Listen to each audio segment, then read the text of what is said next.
only way to deal with fear that I found in my life is a couple ways. One of those ways is to turn it on itself and ask yourself, what am I afraid of? If I'm afraid of that, I got to be more afraid of what I'm going to miss out on my mission, missing out on who I'm supposed to be. In other words, if you're not going to get rid of fear, then use fear.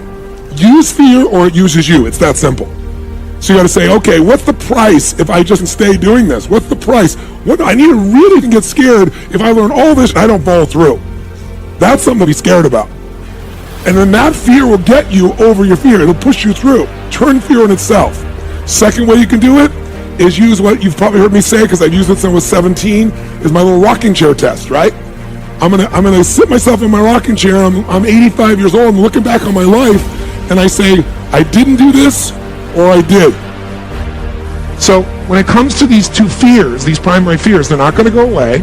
So what we got to be able to do instead is we got to be able to say, okay, when that fear shows up, how do I get rid of the illusion that I'm not enough or I'm not loved? Well, number one, you can love yourself, right? Can you love yourself, yes or no? Most people say, but I don't know how to love myself. Well, how do you love a stranger?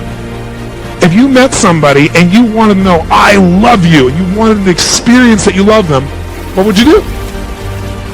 Someone tell me, what would you do to try and make somebody know you love them? You tell them you love them. How many of you tell yourself, I love you? I love you, Tony.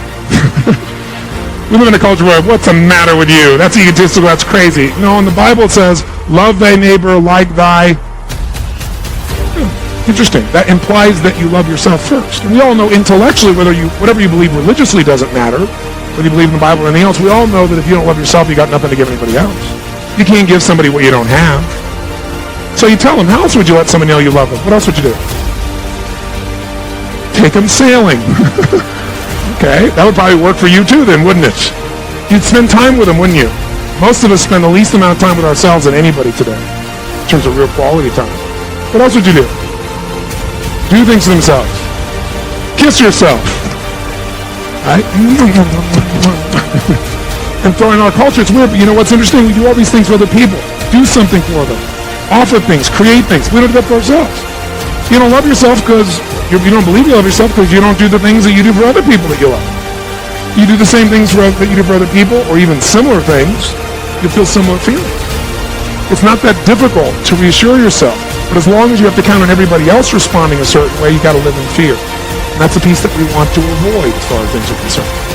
Now, he's telling me that he has a human fear, and what he's got to do is get around it. The way he gets around it is he builds himself up, and he builds himself up by changing what things mean. As long as you say no to me, it means I have failed and I'm rejected. I'm going to have a hard time putting myself out there because that's putting out my deepest fear on earth. But if I change what your no means to me, which do we have that power, yes or no?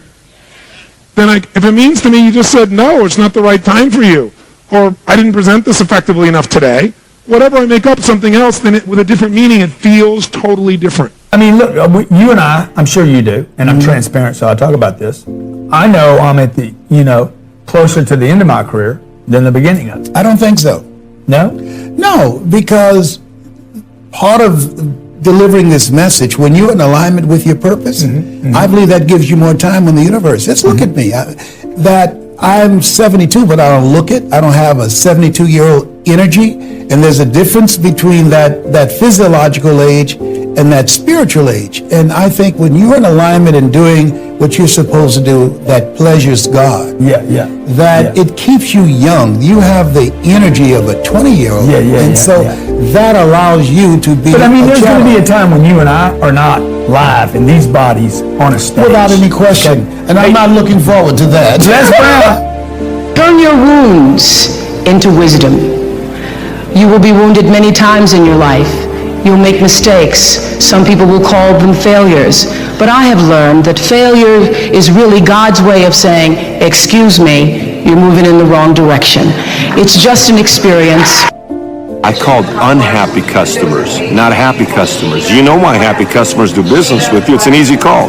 You're amazing, Patrick. We love you. You're so great. You always do this for us. You always do that for us. I mean, you're just such an amazing person.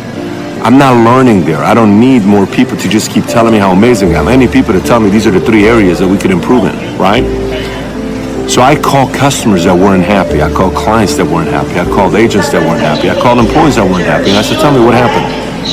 And they gave me so much data. You have no idea how much data they gave me. So much data, to the point where I got obsessed more with those conversations than the conversations of people that were fully happy. And next thing you know, things kept getting better and better and better. I want you to call 3 to 5 unhappy customers. And here's what the script sounds like.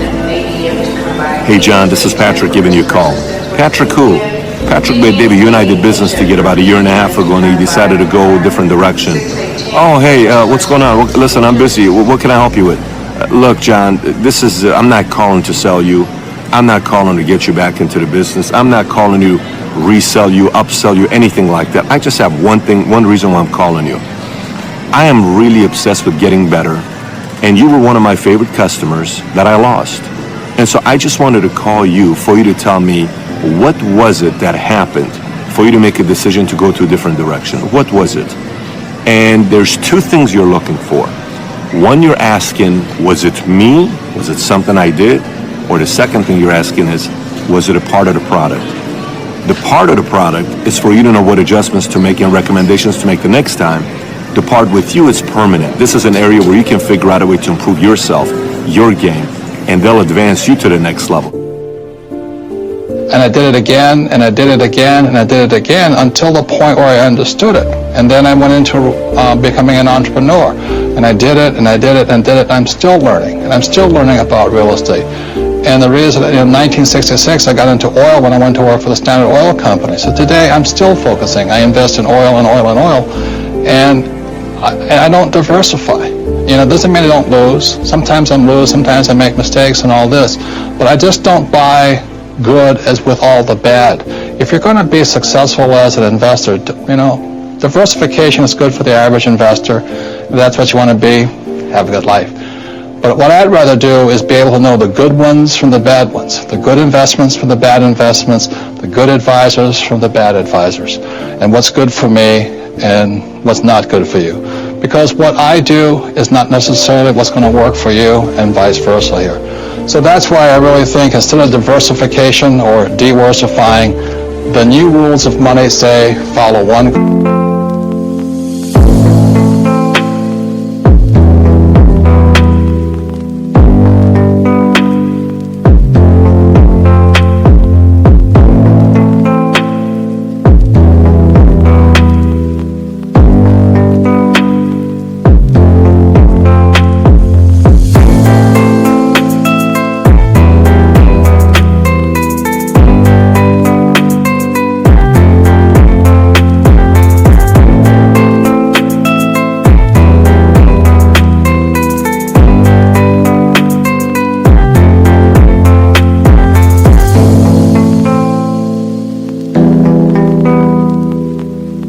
Until you're successful, and then keep doing it, because once you find that way of being successful, you can do it again and again and again.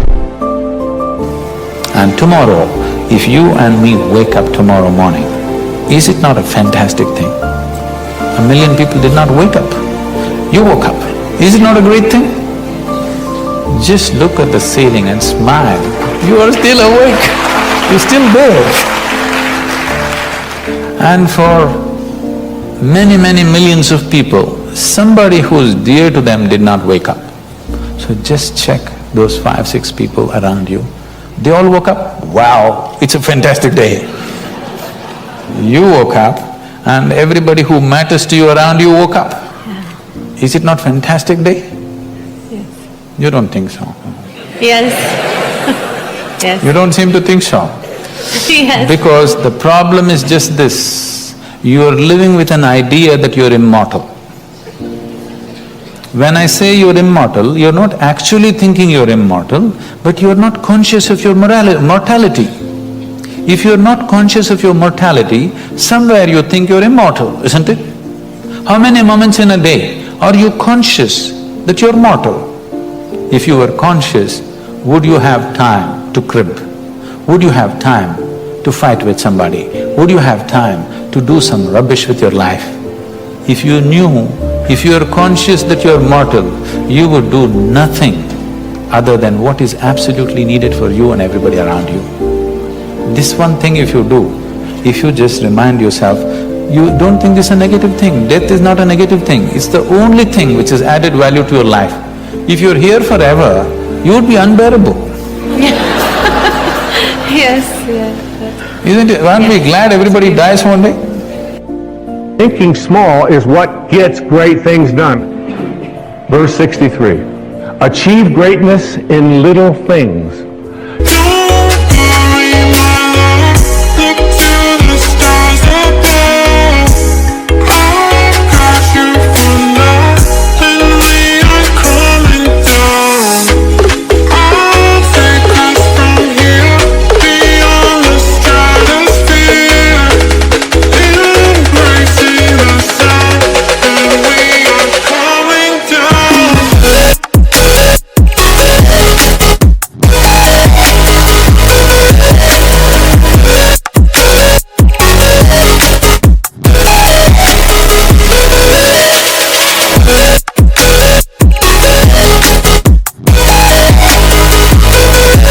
Take on difficulties while they are still easy. Do great things while they are still small. The sage, one of my daughter's names, the sage, does not attempt anything very big and thus achieves greatness. Greatness comes from being in the moment, here, present, in the now. The sage confronts difficulties but never experiences them. This is the idea of thinking small. And finally, I'd like to see you change from this thought. Change from seeing yourself as separate to seeing yourself as connected to everyone and everything in the universe.